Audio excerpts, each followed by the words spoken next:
Hi, today we are working on your grade 3, module 3, or multiplication and division workbook. Today we're going to work on the commutative property input page. It's the first page in your workbook, or if you have the bigger multiplication and division workbook, it might be in the middle. Okay, so let's get started with the commutative property. This should be a little bit of a review because we did talk about the commutative property before. The reason we're talking about the commutative property now is that we can use the commutative property to use what we have already learned about multiplying by 2, 3, 4, and 5 to start multiplying by bigger numbers. And that's because the order of the factors in a multiplication equation don't change the product.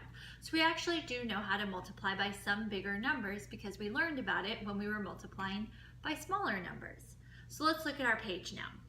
When you multiply the order of the factors, okay? When you multiply, the order of the factors doesn't change the product.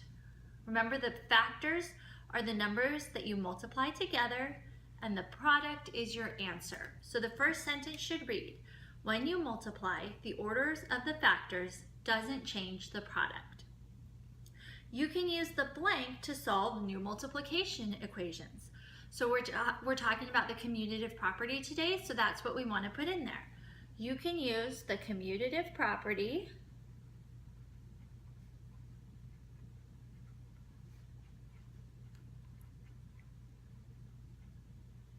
to solve new multiplication equations. You can use the commutative property to solve new multiplication equations. So that's how we complete those two sentences. Now let's look at the chart right here. Let's complete this multiplication chart using what we have already learned so far in multiplication. So if you look at your rows, it's 1, 2, 3, 4, and 5. These are the numbers that we focused on earlier in multiplication and division, and so you should know all of the multiplication facts for 1 through 5. Then we have our columns are what we're going to multiply them by. So let's start out with the 1 row. Okay, 1 times 1 is 1. 1 times 2 is 2. 1 times 3 is 3. 1 times 4 is 4. 1 times 5 is 5. 1 times 6 is 6. 1 times 7 is 7. 1 times 8 is 8. 1 times 9 is 9. And if you want to pause the video or fast forward through this part and work on your own, you are completely welcome to. Okay, let's do the 2 row. 2 times 1 is 2. 2 times 2 is 4.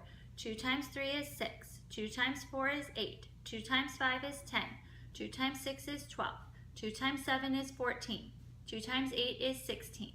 2 times 9 is 18. Let's do the 3 row. 3 times 1 is 3. 3 times 2 is 6. 3 times 3 is 9. 3 times 4 is 12. 3 times 5 is 15. 3 times 6 is 18. 3 times 7 is 21. 3 times 8 is 24. 3 times 9 is 27. Now for the 4s. 4 times 1 is 4. 4 times 2 is 8. 4 times 3 is 12. 4 times 4 is 16. 4 times 5 is 20. 4 times 6 is 24. 4 times 7 is 28. 4 times 8 is 32. 4 times 9 is 36. Last row. 5 times 1 is 5. 5 times 2 is 10. 5 times 3 is 15. 5 times 4 is 20. 5 times 5 is 25. 5 times 6 is 30. 5 times 7 is 35. 5 times 8 is 40. 5 times 9 is 45.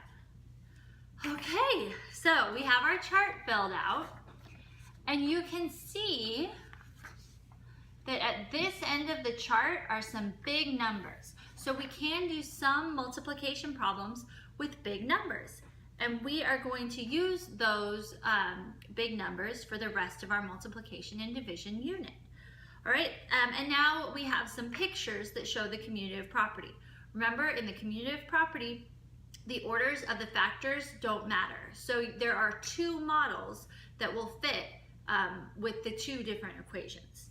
So in this long array, we have 1, 2, 3, 4, 5, 6, 7, 8, 9 rows. So our first number is always our rows, so our first number is going to be 9. we have 1, 2, 3, 4. 4 in each row, or 4 columns, and that is a 4. So 9 times 4. I can look on my chart and see that 9 times 4 is 36. Now the other array is just the same array, just flipped. Sorry. So I now have 4 rows, so my first number is 4, and 9 in each row, so my second number is 9, and that equals 36. I didn't have to do that much thinking because I knew that the commutative property meant they would have the same answer. Okay, now I have some tape diagrams to look at.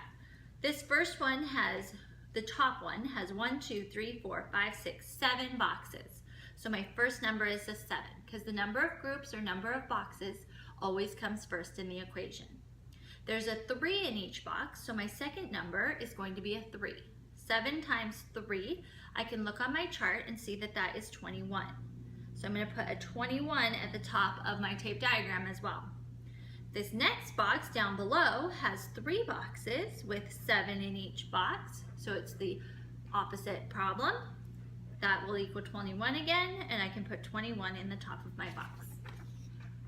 Okay, that's it for the commutative property. You're ready to work on your output page. Thanks so much for watching and have a great day.